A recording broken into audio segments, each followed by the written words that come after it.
Do your chickens suffer from rusting beak face? Make them peck peck grin when you open your Henny and Roo subscription box together. Henny and Roo is a monthly box put together by chicken keepers for chicken keepers and their flock. Each month, you'll receive products that may not be available at your local feed store. Build your poultry first aid kit, try new treats and coop products to keep your flock healthy and happy. And there are always fun gifts for the humans too. Go to hennyandroo.com and save 10% off your first box using code DRINKANDFARM.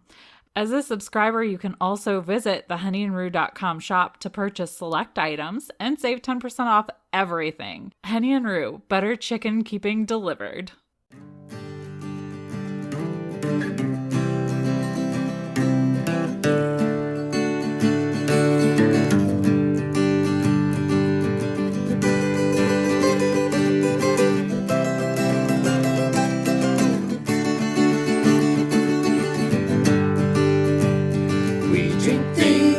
Farm things, we drink and farm things.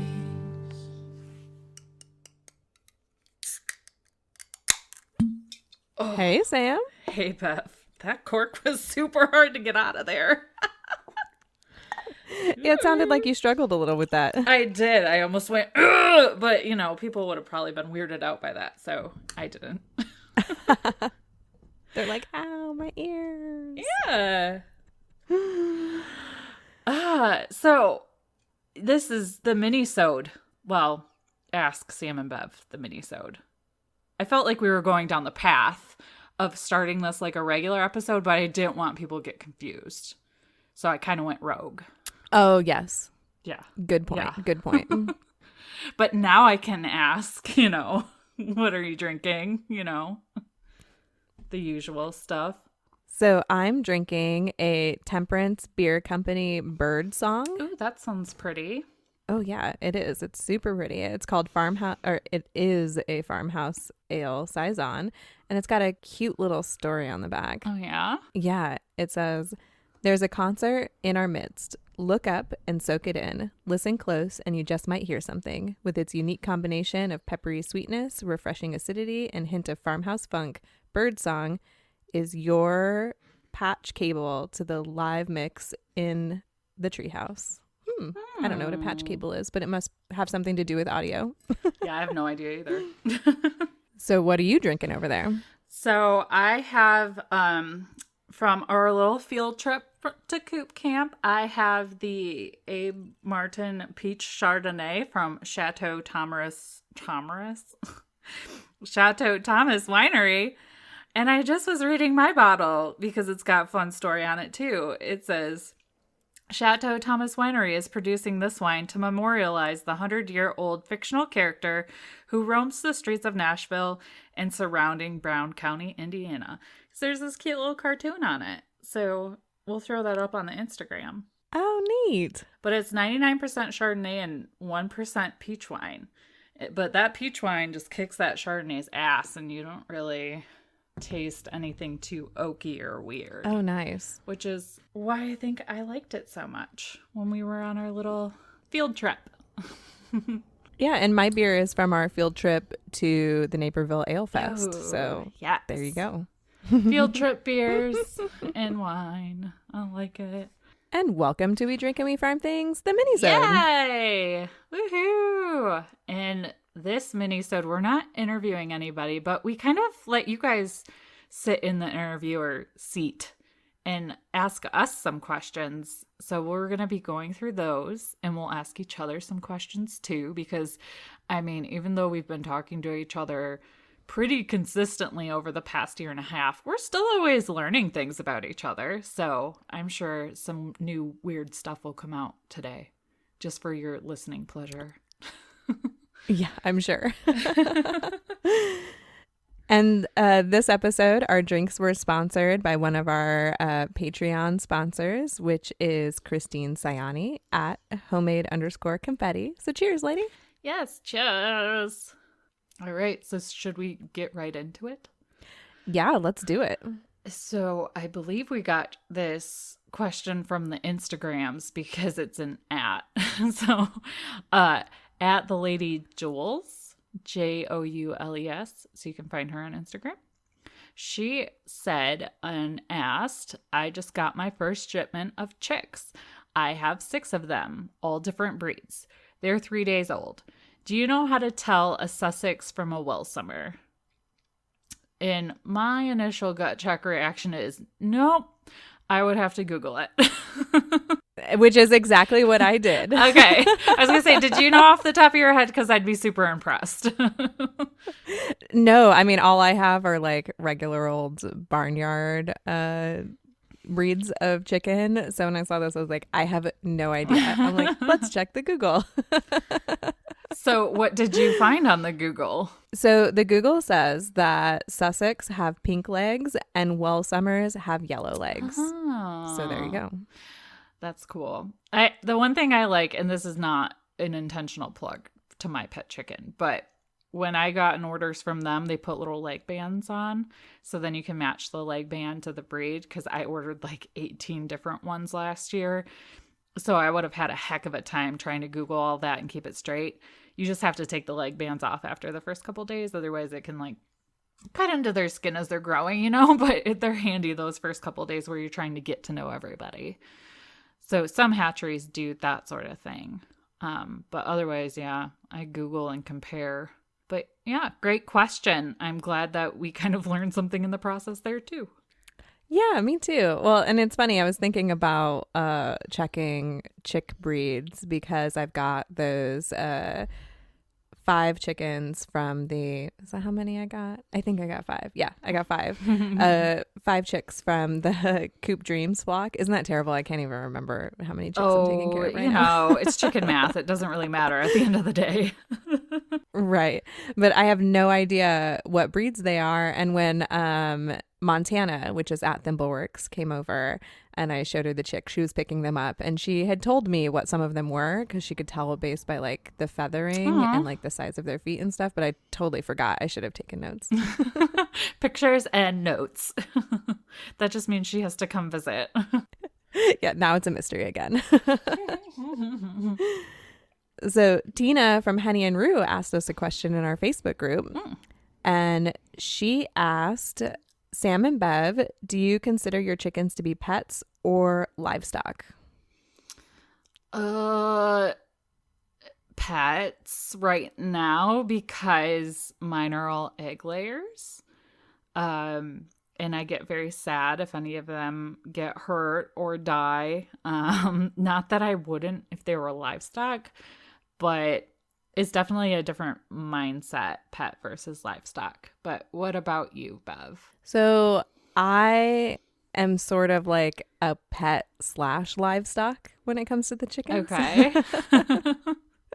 Because when I first got them, like, they were totally like 100% pet status. But then as they became the barnyard gangsters that they are, they kind of turned into sort of livestock in my head because they were getting so destructive. So I let them free range now because I get better eggs and I spend less on feed by free ranging them. Mm-hmm. And so that has changed them over into the livestock mindset because I've had to come to terms with the fact that by free ranging, I'm going to lose some to predators. Right. So, but they're still pets because I go out there and I try to hold them. Most of them run from me now because now they're kind of like feral chickens since they free range all the time. Jerks. And of course, I like give them treats, grubblies, and I'm gonna decorate their coop with the cute little star that we got in our Henny and Rue box. So it's definitely like a both. Okay. They're both for me. And what do you think about like when you do meat chickens? Do you see those strictly as livestock? Yeah, they're strictly livestock. They are not pets, but we do pick them up and pet them and love on them just because I think that all animals deserve love and a kind hand. Mm-hmm. But they are livestock in my head. Yeah, that's how I'd have to think about it too. And even like outside of my chickens, my ducks, I have so many males right now that I'm starting to consider processing a few of them. My husband's like, just sell them, but somebody else might just eat them. So I'd, rather I ate them if somebody was going to eat them. So I'm feeling a shift in livestock for them too, because it's coming down to the quality of life of my female ducks because there's too many males. and there's way too much duck rape happening.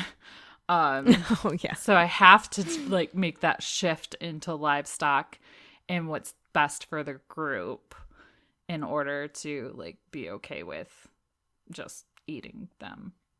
So yeah.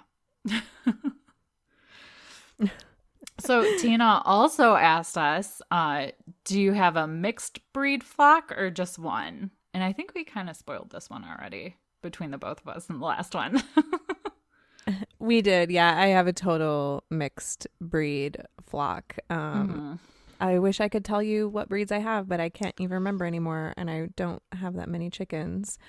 But all of mine are like workhorse breeds. I don't have any of the fun, fancy breeds. But what about you, Sam? I have lots of fun, fancy ones. My fun, fancy ones include like Silkies and Polish. And then I also just hatched out a bunch of Silkies and Sizzles. Ooh. So the Sizzles are Silky and Frizzle Bantam Cochin mixes. And you have like, I think it's like a 50% chance that they'll come out frizzle feathered too.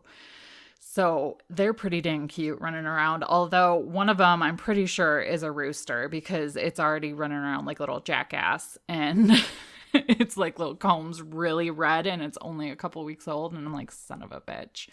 But he is gorgeous. So I'll have some decisions I have to make. But yeah, so I have all sorts of like Bev said, workhorse ones. We have fancy ones. We have barnyard mixes. Like I said before, I have 70 chickens, but it's definitely over 70. So it's hard to keep track. Yeah, that would make it hard to keep track. Yes. So this next question is one that I had for Sam.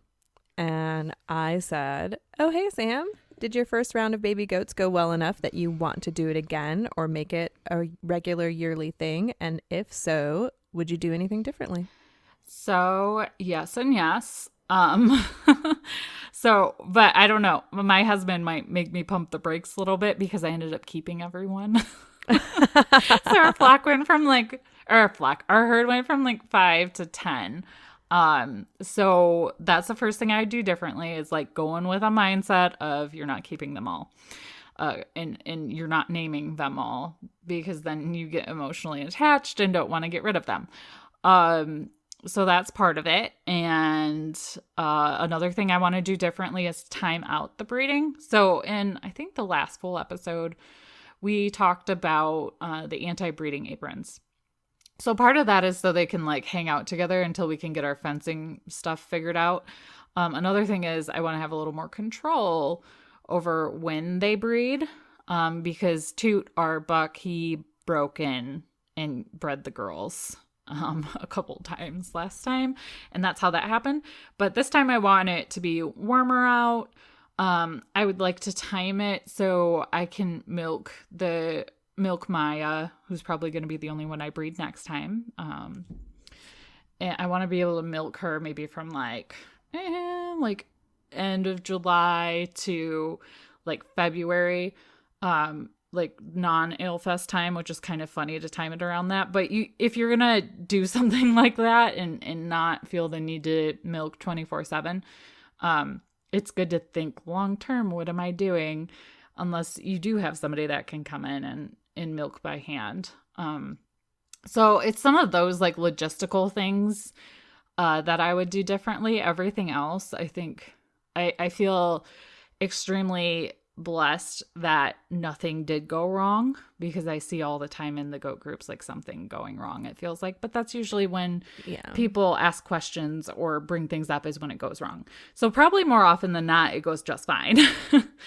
But yeah, so I think just mostly like the timing thing and the mindset of like offloading males. This year I just fixed most of them and kept them because they're adorable. And there's something special about like the first births on your farm of a larger animal. Like chickens are different, in my opinion. Goats, it just feels more real, I guess is the word I'm looking for.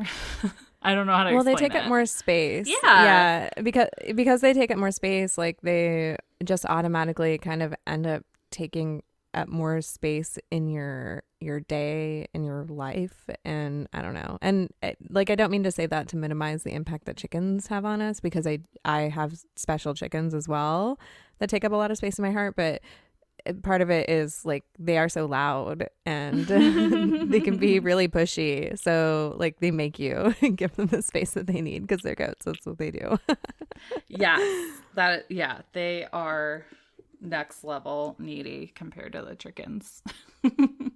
Yeah, I would kind of compare the goats to like how I feel about my dog. Yes, absolutely. Yeah. I think I saw an article. I'll have to dig into it a little more. Maybe it can be a future. I can't even. About how they think goats process information the same way dogs do, and they respond the same way dogs do. Oh, Which I know people interesting. can train their goats and things like that too. So that might be an interesting thing for us to dig into. But yeah, that level of emotional attachment is definitely there. Like I'd be pretty devastated if anything happened to any of them, just like my dog. Yeah. Mm-hmm. Oh yeah, for sure. And you know, I was going to tell you too, and this is a good space to tell you this.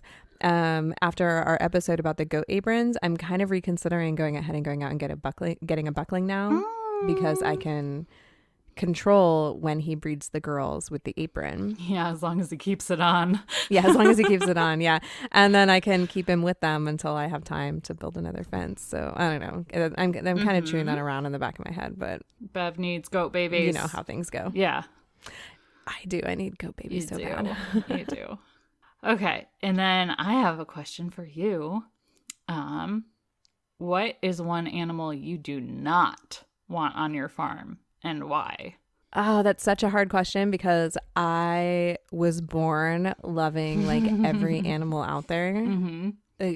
It's kind of amazing. Living on a farm is something that I pictured like from a very small child. It's something I've always wanted to do, is just be surrounded by animals.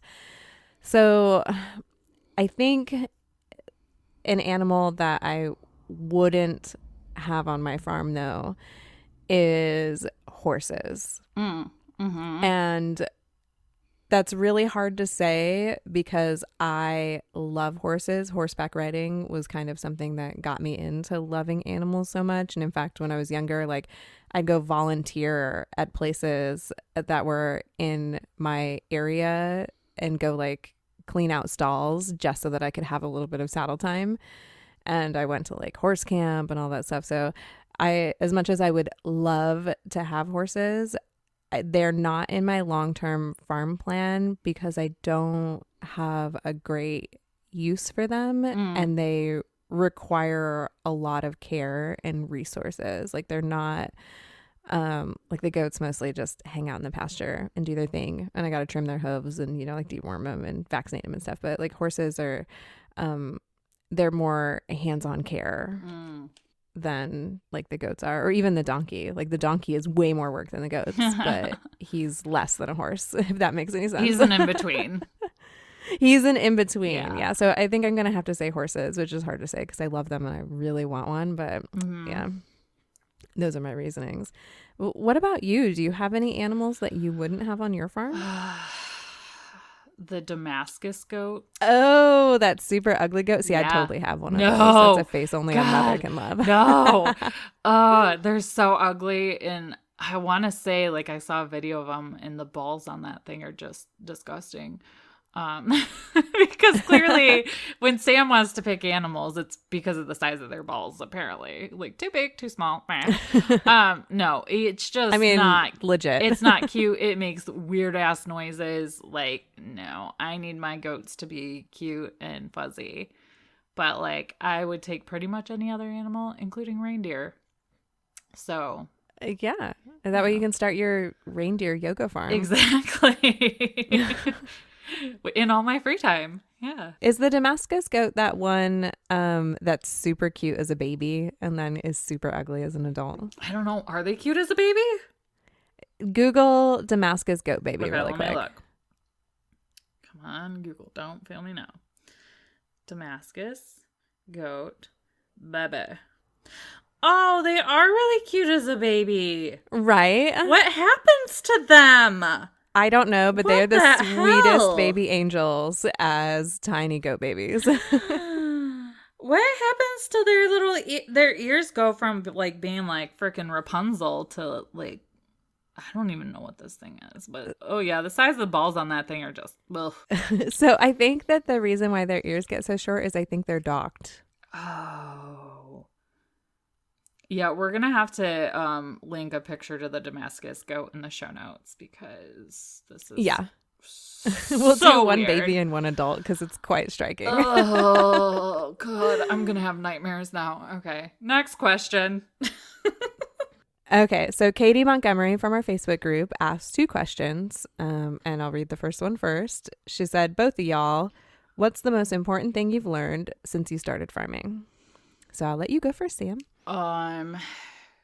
Just okay. So if something goes wrong, it's not necessarily your fault, but it's your responsibility to learn from it. That's like the number one thing that I've learned that I can apply through like all of my life, which feels pretty like deep. It's super deep, but it's good. Yeah. And I feel like a lot of people that will probably resonate with them. Because it's like you only know as much as you know in that moment, right? But then once you do know, you have no excuse not to go forward with that information and share it with other people, which is much of the reason why I like doing this podcast so much. People learn from our mistakes. And, going forward, you kind of know better. You know one more thing about how to do this farming thing better. And it's your responsibility to the previous mistake and to yourself to just move forward and just be better. But you shouldn't carry a guilt for not knowing better in the first place necessarily. So, yeah. I like it. So what about you, Bev? So I think the most important thing that I've learned is that... Sorry. It's okay. There's just a lot that you can't control. And that can be really hard. Mm-hmm. Oh, you're making me cry. I didn't think I would cry answering that question, but and it can feel really heavy sometimes, like knowing that you don't have control, but it's also really helpful to have a community of people that you can talk to about these things because I think it makes it easier. It makes it easier to know, that you can't control everything. Right. And there's a lot of shit that happens that just isn't your fault. You can do everything right exactly by the books and the blogs and the vet and the breeders, and it still doesn't go perfectly. Right. So yeah. Yep. And I think that can also be applied to your whole life too. It's, there are just some things that are not in your control, and you might not ever understand why certain things happen the way they did, or you might find out like down the road. Yeah, we both got a little heavy on that one. This was supposed to be our funny episode. I know.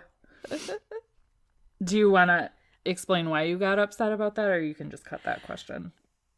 Oh, no, I'll explain why I got upset about that. It's just because Darby just died yesterday. Yeah. So it's like, it's still just like really raw. Mm-hmm. So I haven't quite gotten to the point where I can like really talk about it or even think about it that much. But I mean, rest assured that like I will get over it and I'm going to get to move forward and I will be a better goat keeper because of what I experienced. Right. And so once I'm ready to like organize my thoughts and share all of that, I think that there's a lot of I learned a lot of really great things during it. So I'm really thankful for that experience. Mm-hmm. It just, I think it punches you in the gut a little more than you think it's going to. Mm-hmm. Like even someone like me that could clearly, like I knew what was wrong and I knew what happened and I knew it wasn't my fault. And I knew that there was nothing I could do to prevent it or to keep it from continuing to get worse. But even having all of that like intellectual information, it still didn't stop the like emotional gut punch of it. Right, exactly. And that's what makes us human. All right, let's take this a funny direction. Yes. Okay. So Katie Montgomery also asked, so Sam, when are you gonna get a donkey? Oh man. Well, after all of Bev's really fun experiences, I think I'm good for now. I actually I think mini donkeys are totes adorbs. But I think if I were to get like a livestock guardian, it would be a Great Pyrenees doggy. I've been wanting one for probably like almost 2 years now, almost as soon as we got the goats. And I'm just obsessed with the giant polar bears that they are. So I think that's the route I would go. And I just don't have the space for a donkey right now. And if I was going to go bigger space wise, I think I would go with like llamas or alpacas or something like that. But I can't wait to go to Bev's someday and visit her donkey. And then maybe I would change my mind, because I'm sure once I meet Herc, I'm going to like want to clone him and take one home with me. Well, I don't know if you'll quite want to clone Herc. Herc's kind of a jerk sometimes, but we're working on it. You know, he just had his second birthday last week, so Aww. he's still kind of a baby and a little mouthy and a little, but he was super adorable this morning because, of course, I'm spending extra time out there now because it's making me feel a little better. And also, I want to make sure that everybody else is good. And the only way to do that is to spend time with them and see if anything is wrong. And so I was just like sitting out there early this morning, and he was coming up and like nuzzling on me and stuff, which is the first time he's ever done that. And I was like, oh, you're being sweet. I'm like, maybe you can just tell him a little sad. Yeah. Yeah, I definitely gave all of my goats an extra hug yesterday after you told me what happened. So it does make you feel better just to hang out with them. It totally does. Well, and I was going to tell you, I think you're wise to go with a livestock guardian dog. Like, if livestock guardian is really what you're going for. Like, I went for donkey because that was what was easier for me at the moment. And plus, I've always really wanted a horse, but donkey was something I could justify in my brain instead of horse. Yeah. So that was why I went with donkey. But like, hands down, everyone will tell you a livestock guardian dog is a better guardian than a donkey is. Yeah, just probably, well, adorable in a different way. I was going to say probably not as adorable, but adorable in a different way is probably more accurate. Adorable in a different way, but trainable, and they are just they're bred for that purpose, whereas donkeys aren't really bred for that purpose. So I think they make more sense to go for a dog. For sure. Okay, so we have a non-farming related question, and I'm super interested to hear what your answer is. It's from Hannah, so HANNAHHH127 on Instagram. What's your favorite 80s coming of age movie? Bev's not really a TV person. I don't know if she's much of a movie person. So I was like, maybe this will stump her. So it actually did stump me, and I had to Google 80s coming of age movies. I love it. To like even check to see if I've seen any of these. I mean, so it's funny. My parents must not have been big TV people either. That might be why I'm not such a big TV person. And we never really watched a lot of movies when I was growing up. But I'm just like kind of flipping through the list and looking at movies that I've seen. And one of the, quote unquote 80s coming of age movies that really resonated with me and that I watched a lot was Ferris Bueller's Day Off. Heck yeah. That's a good one. So that has to be my answer because I've seen it like 100 million times, and like the shit that he does like as a teenager to get away with the things that he wants to, like that was totally me. I was like the worst kid ever when it came to like doing what I wanted. But like he doesn't mean to do what he's doing like to do it in a bad way. It's just, he's being funny and fun, and this is what he wants to do instead of what the adults tell him to do. And so that's why I like that one. I like it. Good answer. What about you? Mine is definitely The Breakfast Club. Oh, yeah. Mostly because I've seen it like a billion times, and it's just a good movie and it makes me laugh. I don't know that I can really relate to any of the one characters. I feel like there might be a little piece of me in each one. So maybe that's why I like it. is because it's just got such a variety of people in it, or characters, I should say. And it's just funny because it's like stick it to the man kind of attitude that I have, but I'm also a rule follower. Yeah. So I like it. That's a good one.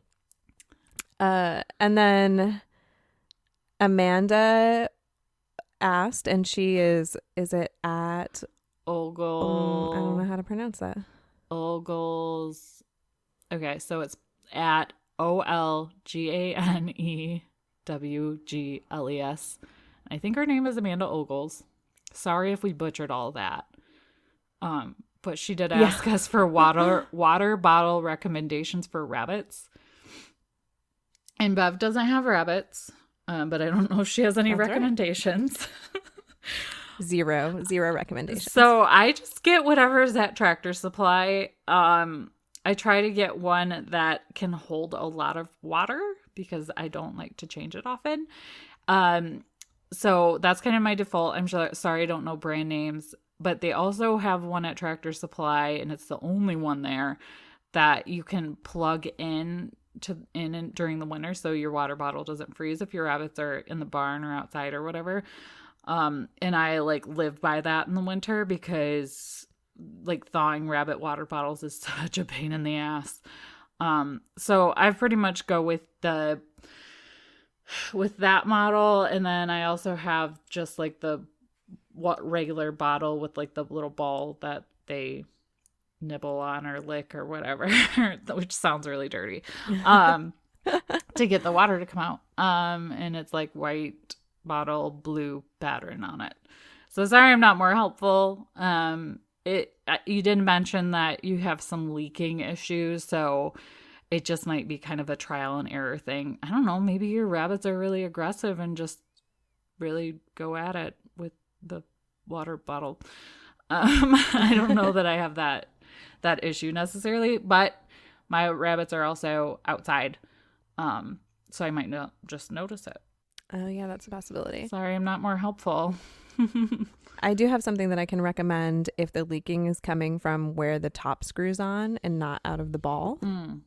You can get some thread tape to put on the threading of the bottle and then screw the top on if that's where the leaking's coming from. But I'm not sure where the leaking's coming from. But that came to mind immediately as a potential solution to a problem with the bottle if that's where it's leaking from. Good idea. Yeah, so that's all I got on that. All right. Well, we got 2 more questions from one person, and her Instagram handle is @StickyHollerFarm. First question. This is a little broader than the 80s questions, but what are your favorite movies ever? Bev, do you have a favorite movie ever? So I do have a favorite movie ever, but I want to start by saying that this is my favorite movie ever right now, and it's not like for all of time. Okay, that's totally fair. That's the only issue that I ever have with favorite questions, is I always feel like they can feel really constraining. Same. I'm like, oh my gosh, what's something I can say that people, 20 years from now won't look back on and be like, what the hell is she talking about? Totally fair. So this is my favorite movie right now, and it has been for a really long time, so I feel like it's a relatively safe one, but my favorite movie is actually Love Actually. Oh, that is a good movie. I could watch that movie over and over again, and in fact I watch it every Christmas and every Valentine's Day. I like it. And I also watched it on a plane once, and I forgot about that couple that has like the weird porn thing going on with it. And I was like, oh my God, I can't watch this on a plane. I like it. That's so funny. What about you? So I think I kind of have like the holiday-ish vibe too. I like the movie The Holiday. It's got Cameron Diaz and Kate Winslet in it. And it's just like a cute, funny movie where they kind of like swap lives a little bit, or swap houses and kind of live out each other's lives a little bit. And it's just like a good holiday one that like I can put on really any time of the year and be happy with it being in the background because it just makes you feel good. I'm going to have to watch that one. And who doesn't need more feel good? It's a good one. I think you'd like it. If you like Love Actually, you'll like that one. Oh, good. Good to know. I can add that to my list of things to watch when I need something to watch. Yes. Yeah, it was really weird being bedridden for 5 days last year because I don't watch TV or movies like very often. I literally didn't know what to do, so I watched all 4 seasons of Arrested Development. Oh, nice.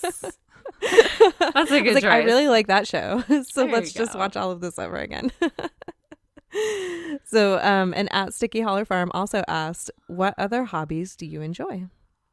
Oh, I don't really have any other hobbies.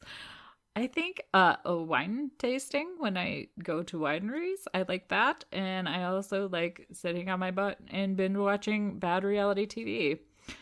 So I think those are my 2 hobbies. So the farming one's definitely the more active farming is the more active hobby there. So yeah, the other ones are kind of more lazy. But what about you, Bev? So I was getting ready to say that I don't really have any other hobbies. Like I enjoy the farming stuff so much that almost all of my hobbies kind of center around it. 'Cause, Yes. I like baking bread. I like spinning yarn, which uses like raw wool, which is kind of a farming thing because you can own sheep. But I realized I really love being outside. So for a non-farming activity or hobby, I love to kayak and I really like hiking when my body is allowing me to go hiking. That is fair. Yeah, you guys do that and take really fun pictures, and it's really cool to see when you guys can take the kids and stuff too. Do they really enjoy it, or are they just kind of along for the ride? So Aurora really loves it, and in fact she learned how to paddleboard on Saturday night. So now she wants a paddleboard for her birthday. That's yeah, it's fun. super cute. Orion does not like kayaking. I think he's scared of it. No, that's totally fair though. That is fair. It is. It's totally fair because it is a little terrifying to just strap yourself into a boat and go down a river not knowing, or a creek, not knowing what you're going to run into. So I can't blame him there, but I don't know. I think it's fun.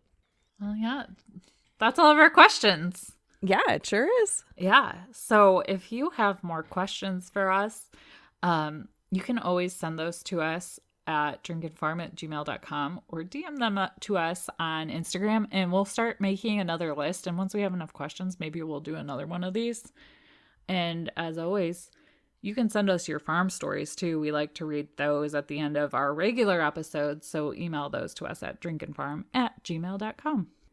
Yeah, and thanks for listening, guys. This was fun. I had a good time doing it. It's nice to do something that feels a little different. Yeah. And we only cried just a little. Just a little. Just a Maybe the little. next one won't make us cry, or maybe that's going to be the goal from now on. I don't know. Make each other cry. Gut punch our listeners so they cry with us so we don't feel so alone. I kind of like that. That's kind of fun.